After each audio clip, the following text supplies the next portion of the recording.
শেখ হাসিনা মারা গেছে ভারতের এনডিটিভি আর রয়টার্স প্রমাণ কইরা দিছে। আমি যখন বলছিলাম তখন অনেকেই আইসা আমার উপরে আক্রমণ করলেন, কমেন্টে আইসা মধুর মধুর বাণী ঝাড়লেন, মেসেজ দিলেন। এখন এনডিটিভি আর রয়টার্সকে কি বলবেন? রয়টার্স তো হচ্ছে আন্তর্জাতিক গণমাধ্যমের শীর্ষ গণমাধ্যম, আর এনডিটিভি হচ্ছে ভারতেরই এনডিটিভি। এখন তাদের কিছু বলেন, যান, শেখ হাসিনা যে মারা গেছে তারা প্রমাণ করে দিছে, এখন তাদের কিছু যা বলেন। আসলে আমি ছোট মানুষ তো, যেগুলো কথাবার্তা বলি আপনারা মনে করেন আমি মনে হয় ভিউ ব্যবসা করি। ভাই, আবারও প্রমাণ হয়েছে যে শেখ হাসিনা মারা গেছে। কিভাবে প্রমাণ হয়েছে একটু ক্লিয়ার করে বুঝাই দেই, তাহলে বুঝতে পারবেন। এই ভারতের এনডিটিভির সাথে শেখ হাসিনা ইমেইলে সাক্ষাৎকার দিছে। তখন আন্তর্জাতিক মহলের বিভিন্ন গণমাধ্যম প্রশ্ন করছে যে শেখ হাসিনা আপনাদেরকে ইমেইলে সাক্ষাৎকার দিতে পারে, সেই শেখ হাসিনা সরাসরি কেন আপনাদেরকে সাক্ষাৎকার দিতে পারলো না, বা কেন সাক্ষাৎকার দিচ্ছে না? তখন এনডিটিভি চুপ হয়ে গেছে, একবারে প্রতিবেদন বন্ধ করে দিছে। বুঝতে পারছেন কিভাবে প্রমাণ করতেছে? এনডিটিভি এই প্রশ্নের কোনো উত্তর দেয় নাই, এবং এর প্রেক্ষিতে কোনো প্রতিবেদনও এনডিটিভি করে নাই। তার মানে এনডিটিভি এই জায়গায় ধরা খেয়ে গেছে। তো এনডিটিভি যখন ধরা খাইছে তখন এনডিটিভির কথা তো সত্য প্রমাণ করতে হবে, তাই না? তারপরে এই আন্তর্জাতিক গণমাধ্যম, শীর্ষ গণমাধ্যম রয়টার্স একটা প্রতিবেদন প্রকাশ করছে। সেই প্রতিবেদন লিখছে শেখ হাসিনার সাথে প্রায় 1 ঘন্টার উপরে তাদের নাকি সাক্ষাৎকার হয়েছে, মানে সাক্ষাৎকার নিছে আর কি। তো 1 ঘন্টা সাক্ষাৎকার কিভাবে নিয়েছেন তার প্রতিবেদন যদি দেখেন, সেই প্রতিবেদনের ভিতরে লেখা আছে তারা মোবাইলে সাক্ষাৎকার নিছে, এবং সেখানে বিদেশে একজন ছিল, ইন্ডিয়ায় একজন ছিল, এবং বাংলাদেশে একজন ছিল। এই 2 জন সাংবাদিক, একজন এডিটর, সবাই মিলে শেখ হাসিনার 1 ঘন্টা সাক্ষাৎকার নিছে মোবাইলের মাধ্যমে। এখন প্রশ্ন উঠছে যে শেখ হাসিনার যদি সাক্ষাৎকার আপনারা মোবাইলে নিয়ে থাকেন, তাহলে আপনাদের কাছে শেখ হাসিনার অডিও ক্লিপ আছে, শেখ হাসিনা যে কথাগুলো বলছে সেই অডিও আপনাদের কাছে আছে, সেই অডিওটা একটু শুনেন। একদম চুপ হয়ে গেছে রয়টার্স, ধরা খেয়ে গেছে। রয়টার্সও এখন আর কিছু বলতে পারতেছে না। কেন অডিও তারা প্রকাশ করছে না, কেন অডিও প্রকাশ করলে তাদের কি হবে, এই প্রশ্নের উত্তর তারা দিচ্ছে না। চিন্তা করছেন?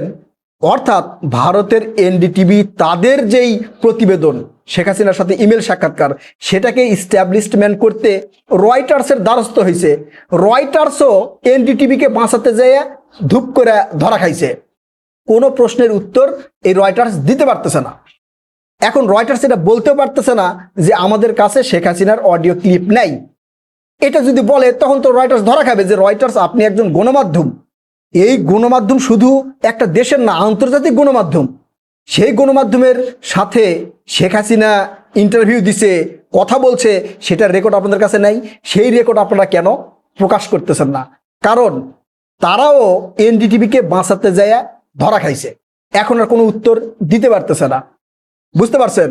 এখন আন্তর্জাতিক মহল থেকে শুরু করে বিভিন্ন গণমাধ্যমে একই প্রশ্ন উঠতেছে, শেখ হাসিনা কেন লাইভে আসতেছে না, শেখ হাসিনা সরাসরি কেন কথা বলতে পারতেছে না।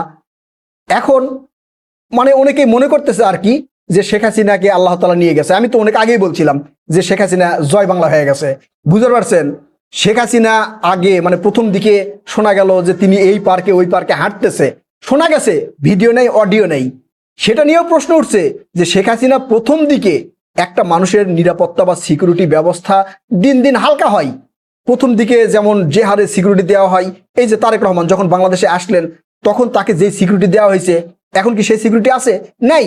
ঠিক প্রত্যেকটা ব্যক্তির ক্ষেত্রেই এইভাবেই সিকিউরিটি হয়। প্রথম দিকে কড়া নিরাপত্তা দেওয়া হয়, তারপরে আস্তে আস্তে আস্তে আস্তে সেটা হালকা হয়ে যায়। কিন্তু শেখ হাসিনাকে নাকি ভারত 3বার ট্রান্সফার করছে। কোথায় কোথায় করছে একমাত্র ভারত জানে, এটাও ভারতেরই গণমাধ্যম বলে। চিন্তা করছেন? এখন আন্তর্জাতিক মহল এবং আন্তর্জাতিক গণমাধ্যম প্রশ্ন তুলেছে যে শেখ হাসিনা সরাসরি কেন সাক্ষাৎকার দিতে পারছে না, লাইভে আসতে পারতেছে না, সামনে আসতে পারতেছে না, নেতাকর্মীদের সাথে দেখা করতে পারতেছে না। এর কারণ কি? শেখ হাসিনা কি আদৌ বেঁচে আছে নাকি মারা গেছে? এই প্রশ্নের উত্তর কেউ কোথাও থেকে দিচ্ছে না। একজন সাংবাদিক বিশ্লেষণ করেছে, আপনারা খালেদ মহিউদ্দিনের নাম জানেন। খালেদ মহিউদ্দিন এই প্রশ্নগুলো তুলছে। তার টকশোতে একজন বলছে যে শেখ হাসিনা নিরাপত্তাজনিত কারণে সামনে আসতে পারতেছে না। তো নিরাপত্তাজনিত কারণে যদি সে সামনে না আসতে পারে তাহলে সে ইন্টারভিউ দিচ্ছে কিভাবে? এই প্রশ্নের উত্তর তার কাছে নাই। তিনি বলছেন আমি জানি না। চিন্তা করেন, শেখ হাসিনা যদি লাইভে আসে সমস্যা কি? এই যে শেখ হাসিনার সময় সবচেয়ে প্রভাবশালী ব্যক্তি ছিল স্বরাষ্ট্রমন্ত্রী আসাদুজ্জামান খান কামাল, সে লাইভে এসে কথা বলেছে। এবং দলের মহাসচিব ওবায়দুল কাদের সেও লাইভে এসে সরাসরি কথা বলেছে। তাহলে শেখ হাসিনা কেন আসতে পারতেছে না? শেখ হাসিনা কি আদৌ আছে নাকি নেই?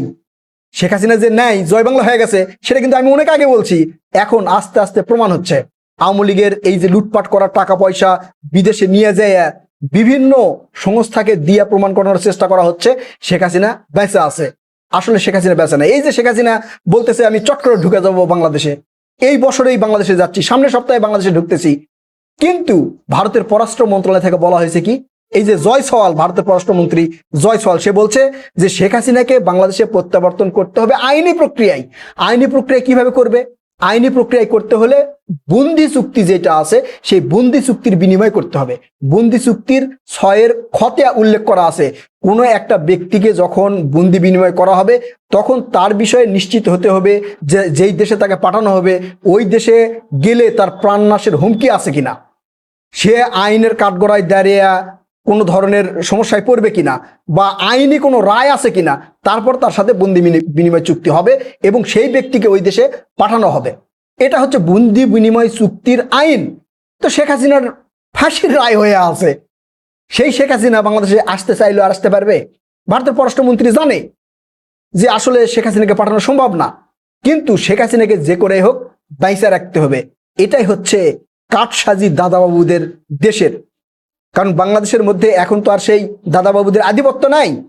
তারেক রহমান আজকেও বলছে যে ভারতে এখন সফর করা সম্ভব হচ্ছে না, অর্থাৎ ভারতের সফর নাকচ করে দিছে। মালয়েশিয়া গেছে, চীনে গেছে, ভারতে যাচ্ছে না। বুঝতে পারছেন? তাই শেখ হাসিনাকে বেঁচে রেখে জুজুর ভয় দেখানোর চেষ্টা চলবে এই বাংলাদেশের উপরে। বুঝতে পারছি? শেখ হাসিনা যদি বেঁচে থাকতো তাহলে লাইভে আসতো, কথা বলতো, নিজের ছেলের সাথে কথা বলতো। আবার অনেকেই বলার চেষ্টা করতেছে যে বিদেশে থাকা আওয়ামী লীগের অনেক নেতাকর্মীরা শেখ হাসিনার সাথে দেখা করছে। তো শেখ হাসিনার সাথে দেখা করলে তাদের ছবি ভিডিও দেন নেই, মানে ওই এক জায়গায় সবাই চুপ। আওয়ামী লীগের পক্ষ থেকে, ভারতের পক্ষ থেকে শেখ হাসিনাকে বাঁচিয়ে রাখার মানে জনগণকে বুঝানোর একটা তৎপরতা চলতেছে, যেটা জনগণ ইতিমধ্যেই বুঝতে পারছে যে শেখ হাসিনা আসলে জয় বাংলা হয়ে গেছে। তাছাড়া রয়টার্সের মতো একটা গণমাধ্যমকে তিনি টেলিফোনে সাক্ষাৎকার দিতে পারলেন, লাইভেও তো দিতে পারতেন। বাংলাদেশের গণমাধ্যম শেখ হাসিনার বক্তব্য প্রচার করা নিষেধ করে দিছে, ঠিক আছে, কিন্তু আন্তর্জাতিক গণমাধ্যম তো দেয় নাই। তাহলে রয়টার্স এখন চুপ হয়ে গেছে কেন? তাদের অডিও ক্লিপ কেন তারা প্রকাশ করতেছে না? তারা লাইভে কেন ইন্টারভিউ নিল না? এই প্রশ্নগুলোর উত্তর রয়টার্স দিতে পারতেছে না, এনডিটিভিও দিতে পারতেছে না। এবং এই প্রশ্নগুলাই আরো নিশ্চিত করছে যে শেখ হাসিনা বেঁচে নাই। এই প্রশ্নগুলাই আরো নিশ্চিত করছে যে শেখ হাসিনা বেঁচে নাই, শেখ হাসিনা জয় বাংলা হয়ে গেছে। বুঝতে পারছেন? অর্থাৎ আওয়ামী লীগের নেতাকর্মীদেরকে উজ্জীবিত রাখতে ভারত একটা কৌশল অবলম্বন করছে। আর শেখ হাসিনা মারা গেছে আজ থেকে আরো 3-4 মাস আগে, যখন শেখ হাসিনা বাংলাদেশ থেকে গেছে তখন একবার তার স্ট্রোক হয়েছিল। এছাড়াও অনেক রোগে সে ভুগতেছিলেন, যদিও বাংলাদেশে থাকার সময় সেগুলো মানে প্রকাশ হয় নাই। বুঝতে পেরেছি? শেখ হাসিনা 173 প্রকার খাবার নিয়ে যা গণমাধ্যমে মানে ওই গণভবনে যা খাইতো আর কি, সেটা গণমাধ্যমে প্রকাশ হয়েছে। তো 173 প্রকার কেন খাবার খাইতেন? কারণ তখন তার তো মুখে রুচি নাই, যখন যেটা ভালো লাগে তখন সেটা খাইছে। বোঝেন না? এই ধরনের নানা রোগে আক্রান্ত ছিল শেখ হাসিনা এবং ভারতে যাওয়ার কিছুদিন পরে তিনি মৃত্যুবরণ করছেন। ইন্না লিল্লাহি ওয়া ইন্না ইলাইহি রাজিউন। আপনারা আলহামদুলিল্লাহ পড়তে পারেন। তো ভারত এবং এনডিটিভি মানে ভারতের এনডিটিভি আর রয়টার্স আবারও প্রমাণ করলো শেখ হাসিনা আর নাই। বুঝতে পারছেন? প্রমাণ পাইছেন, আরো প্রমাণ পাবেন, আরো সামনে যত মানে দিন যত যাবে তত প্রমাণ পাবেন। শেখ হাসিনার বিষয়ে আপনাদের মতামত কি? আপনারা আপনাদের মূল্যবান মতামত জানাবেন। কথা হবে নতুন কোনো ভিডিওতে। ততক্ষণ পর্যন্ত ভালো থাকবেন ইনশাল্লাহ। আল্লাহ হাফেজ।